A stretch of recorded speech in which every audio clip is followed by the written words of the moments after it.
बिहार की राजनीति इन दिनों बहुत चर्चा में है। राहुल गांधी की वोटर अधिकार यात्रा ने विपक्षी पार्टीज में नई ऊर्जा भरी, लेकिन इस यात्रा ने महागठबंधन के अंदर की कमजोरियों को भी उजागर कर दिया है। नमस्कार, मैं हूं शिवांगी द्विवेदी आपके साथ और आज हम विस्तार से जानेंगे कि राहुल गांधी की वोटर अधिकार यात्रा का सफर, तेजस्वी यादव की भूमिका, कांग्रेस आरजेडी के बीच की दरारें और इसके पीछे की राजनीति, इस तमाम मुद्दों का क्या है अर्थ।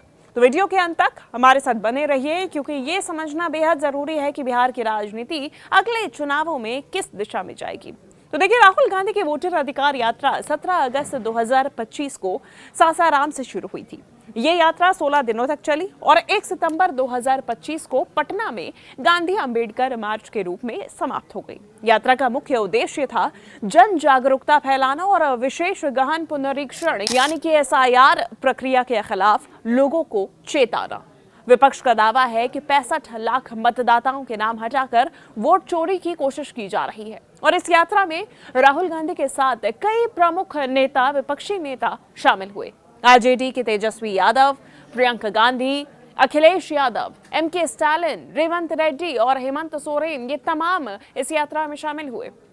यात्रा ने बिहार के 23 जिलों और 50 विधानसभा क्षेत्रों को कवर किया। कुल मिलाकर 1300 किलोमीटर का सफर तय किया गया। यात्रा के दौरान तेजस्वी यादव ने कई रैलीज में जनता से खुलकर अपील की कि वे उन्हें मुख्यमंत्री और राहुल गांधी को प्रधानमंत्री बनाने का वादा करें। आरा रैली में उन्होंने कहा कि तेजस्वी आगे बढ़ रहा है, सरकार पीछे पीछे आ रही है। अब ऐसे में क्या आप ओरिजिनल सीएम चाहते हैं या फिर डुप्लीकेट? तो तेजस्वी ने कई लोक लुभावन घोषणाएं की, जो कि नीतीश कुमार की सरकार ने नई घोषणाओं के रूप में लागू की। अब इस बीच में राहुल गांधी पूरी तरीके से चुप नजर आए। उन्होंने केवल लोकतंत्र और वोटर अधिकार की ही बात की, लेकिन सीएम या पीएम फेस पर कोई भी स्पष्टता नहीं दी।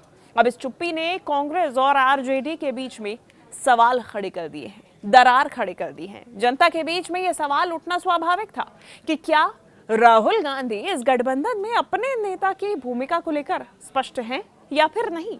वोटर अधिकार यात्रा में महागठबंधन की आंतरिक कमजोरियों को भी उजागर होता हुआ देखा गया। अब भले ही बाहर से गठबंधन एकजुट दिखाई देता हो, लेकिन अंदरूनी मतभेद लगातार चर्चा का विषय बन रहा है।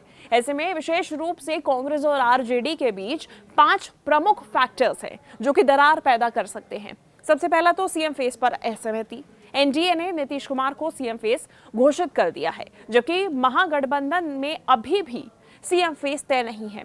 सीट शेयरिंग विवाद है। देखिए, कांग्रेस 70 सीटें चाहती है, आरजेडी इसे कम देने को तैयार नहीं है और ऐसे में नए साथियों को भी सीटें देनी है।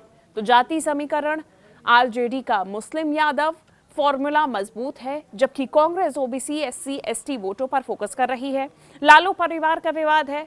तेजस्वी और उनके परिवार के कई मामले वोटर्स के नजरिए में प्रभाव डाल सकते हैं। वहीं पुरानी कड़वाहटें भी हैं। देखिए, पिछले लोकसभा चुनाव में हार और विवादों से बनी नाराजगी अभी तक पूरी तरीके से मिट नहीं पाई है। तो यात्रा का मुख्य उद्देश्य था जनता को वोटर अधिकार और लोकतंत्र के प्रति जागरूक करना। तेजस्वी ने इसे एक अवसर के रूप में माना और कांग्रेस के साथ गठबंधन में अपनी राजनीतिक ताकत दिखाने की कोशिश की। भाजपा ने इस यात्रा को फ्लॉप शो कह दिया, जबकि विपक्ष इसे लोकतंत्र बचाओ अभियान के रूप में प्रस्तुत कर रहा है।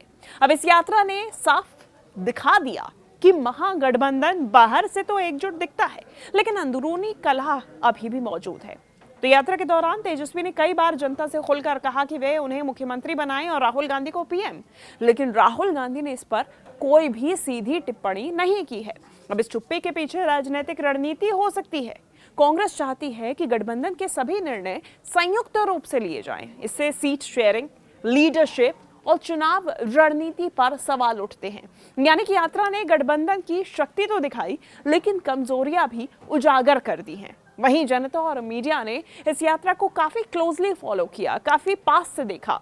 कुछ लोग इसे विपक्ष का एक सकारात्मक कदम मान रहे हैं, वहीं कुछ इसे महागठबंधन के अंदरूनी खामियों को देखते हुए भी इसका प्रदर्शन मान रहे हैं। तो जनता के बीच ये भी चर्चा हो रही है कि गठबंधन की असहमति के कारण बिहार विधानसभा चुनाव 2025 में वोटर भ्रमित हो सकते हैं। भाजपा इस स्थिति का फायदा उठाने की कोशिश कर रही है और इसीलिए ये यात्रा सिर्फ विरोधी अभियान नहीं बल्कि भविष्य की चुनावी रणनीति का परीक्षण भी साबित हो सकती है। महागठबंधन की ताकत और कमजोरी दोनों साफ दिखाई दी इस यात्रा के माध्यम से। ताकत क्या थी वो आपको बताते हैं। विरोधियों के खिलाफ एकजुटता और लोकतंत्र बचाने का संदेश, ये ताकत था। लेकिन कमजोरी भी साफ दिखी। सीएम फेस, सीट शेयरिंग और जातीय समीकरण पर मतभेद, ये थी कमजोरी। तो अगर कांग्रेस और आरजेडी अपनी पुरानी कड़वाहटें भूलकर गठबंधन को मजबूत बनाती हैं तो ये बिहार में निर्णायक साबित हो सकता है। लेकिन अंदरूनी मतभेद चुनाव में भारी भी पड़ सकता है।